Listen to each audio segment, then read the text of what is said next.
All right, in this lesson, we're looking at semi-log plots. So in a semi-log plot, one of the axes is logarithmically scaled.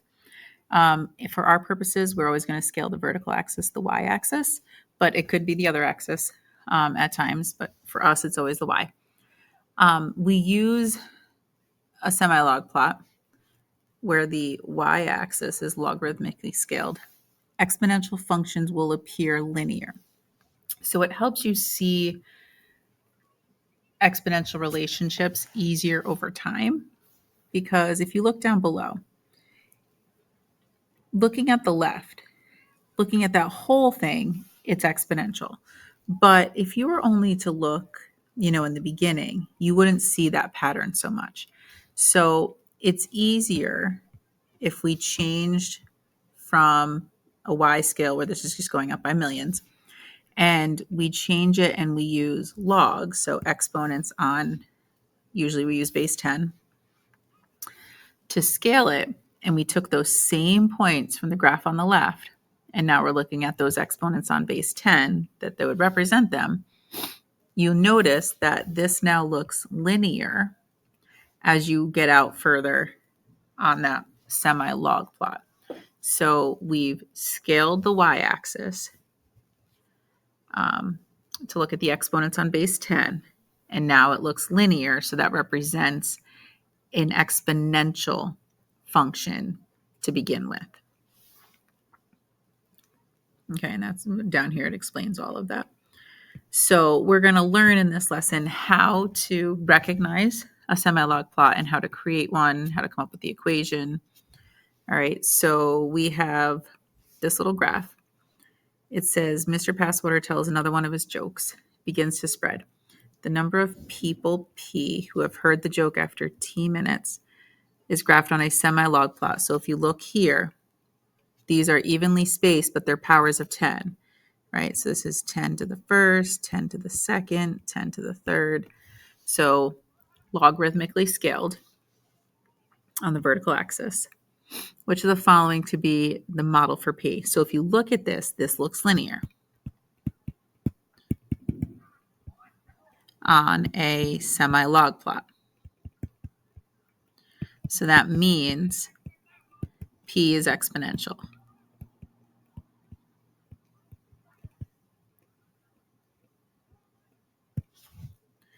So if we're trying to figure out an equation, that would mean 1 is out because that's linear, 2 is out because that's logarithmic. It would be either B or D. And if you, look at any of these points, if I just look at this first one here, that point is 0, comma, notice this is one line up from the 1, so 2. So which function here would have that as its y-intercept, and that would be D, because P of 0 here would be 2 times 2 to the 0, which is 2.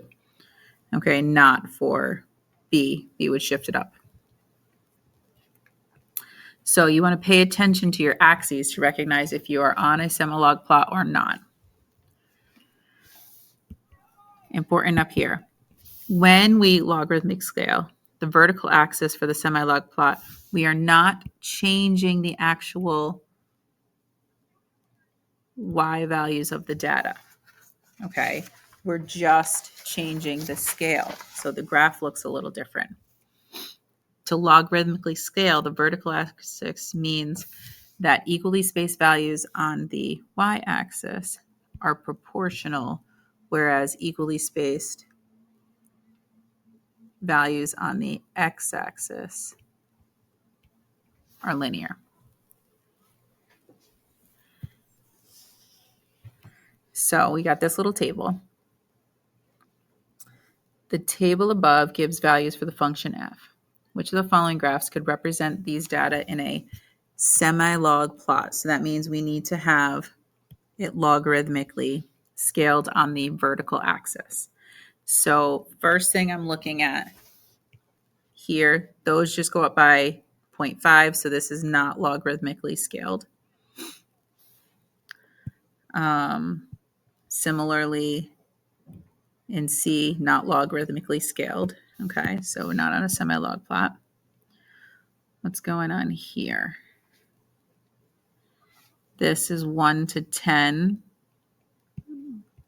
These are not evenly spaced, but we're not using powers of 10.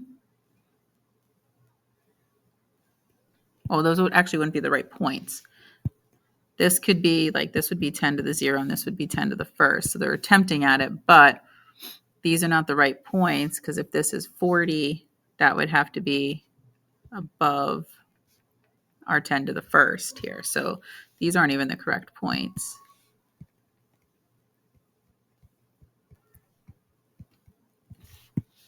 So we would be looking at D. We've got our scale. This is 10 to the 0, 10 to the first, 10 to the second, 10 to the third. And if you look at these points, 1 is at, this is above 10, so then these would go up by 10, 20, 30, 40. There's 140. 2 is at 10, 20, 30, 40, 50, 60, and those are the points that are coming out of that table. So it would be D there. Okay, we've got equally spaced y's that are powers of 10. Okay, so we got that logarithmically scaled. All right, so we recognize one. Now could we plot points? So again, we're looking over here on the y-axis. This is going up. 10 to the 0, 10 to the first, 10 to the second. So we've got equally spaced powers of 10. So it's logarithmically scaled. So this is a semi-log plot. We want to plot these points. So 0, 200. So 0, we're going to follow the 0 and the x. 200 would be above the 100. And then after that, see how they're not equally spaced? Because then these are using your powers of 10. This is 200, so that's 100. So 200 would be that next line right past the 100. So there's our point A. Point B, 1, and then 25. So that's above the 10. This would be 20, so 25 is right in there. There's B. C is at 27, so that's less than 10. So if we count up from the x-axis, which is 1, 2, 3, 4, 5, 6, 7. There's C. D is at 3.2, so now we're going to be here, that first little tick mark past the 3, and up at 800, so bigger than the 100, less than the 1,000, so these go up by 100, so 200, 300, way up there. And then lastly, E is at 4.6, 1.5. So 1's there, so 1.5. Okay, so understanding how to plot points on those.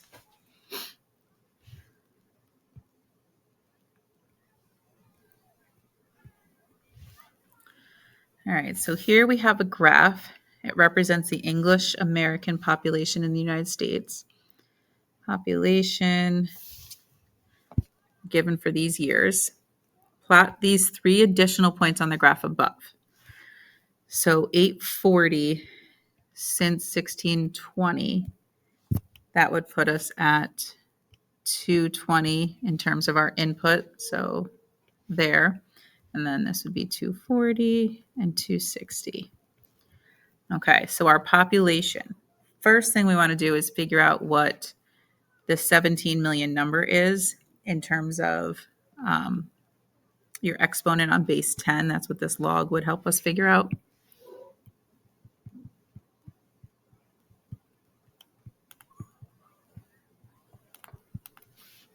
So if we take the log of this number, that'll help us figure out our exponents, then we can find it on our graph. So log. All right, so log, let's put this in. Oops.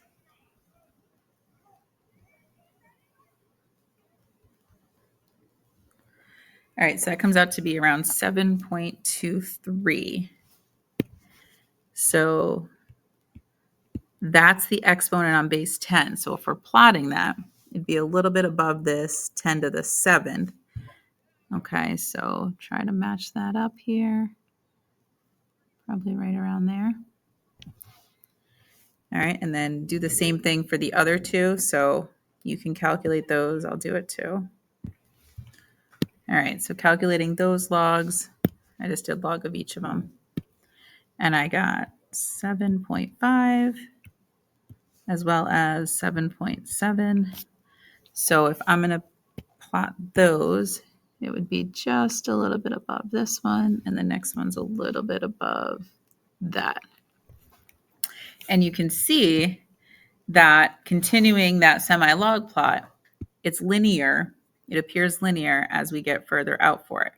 Okay, so this was exponential data. It was an exponential model to represent that data. Okay, so you're finding the exponents on base 10 in order to plot them. So if you were back up here, yes, we can count the lines to get to the 25 and the 200 and whatnot, but in relationship between, each of these powers of 10, if we did, log of 25, that would tell us in between an exponent of 1 and 2 on base 10, it's probably around 1.3 in there. So that's why it's located in that position. All right. So depending on how your graph is actually marked up, you might have to do the log of your y values. So that's what we're now going to work on, is coming up with the linear model for the semi-log plot. Okay. So if you start with an exponential y equals a times b to the x, the corresponding linear model for the semi-log plot, here's your function rule for it. So y equals log base n. N is just the base that we're using to correspond, usually in our case, 10 for our log scale, of b, which would be b being the base of your exponential here, right? B in there. And y-intercept is log base, in this case 10 again, of a being your y-intercept. I'm sorry, the starting value for your exponential. Okay, so this graph, this corresponds back to example 3. So that was back, here, this table. So it's the 140, 260, and so forth. So it's plotted it for us, and you can see over here we got 10 to the 0, 10 to the first, 10 to the second, 10 to the third. So we need to write the equation for our linear model. So that means the y equals log, and our base is 10, so I'm not going to write that. Bx plus log base 10 of a.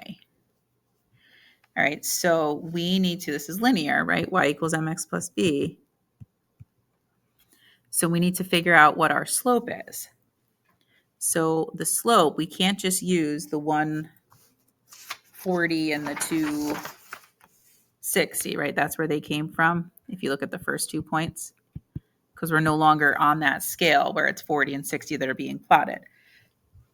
What we need to do is figure out the average rate of change between these 2 points. And these are plotted at the exponents on base 10, or the log, for each one. Our inputs are still the 1 and the 2, but we're doing log of 60 minus log of 40 because that's where they come out here. They're coming out at their exponent on base 10. So log of 60 minus log of 40. And then that would be divided by 1. So looks like our slope is 0.176. That's our average rate of change. So that means our equation would be y equals 0.176x. Now we got to figure out what log A is, which would be our y-intercept. So our y-intercept, if we took our average rate of change and went backwards,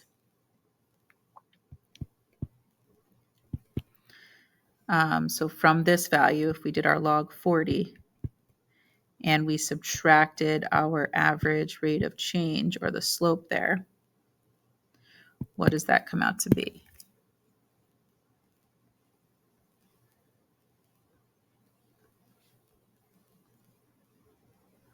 Around 1.46. Okay, so you're using your slope to work backwards. That's what log A is, so that's our y-intercept. That would be our exponent on base 10 there. So there's our linear model that represents this data that's plotted on the semi-log plot. And then using our linear model from part A, write the equation of the exponential model. Well, this corresponds to log B, so that means log B equals the 0.176 number. So if we convert to get B by itself, that would be 10 to that.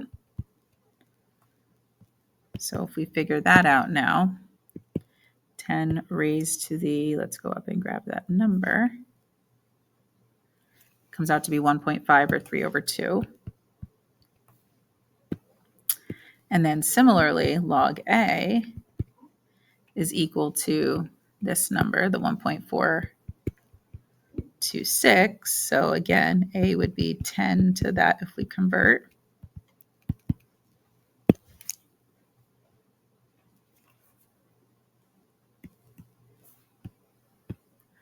And it's 26.6 repeating, which if we put that back, let's get it as a fraction. We don't really want that decimal. That would be equivalent to 80 over 3. So our exponential model would be y equals a times b to the x. All right, so that's working off of this. So this would be the exponential model that gives us those points of 142, 60, and so forth from that table.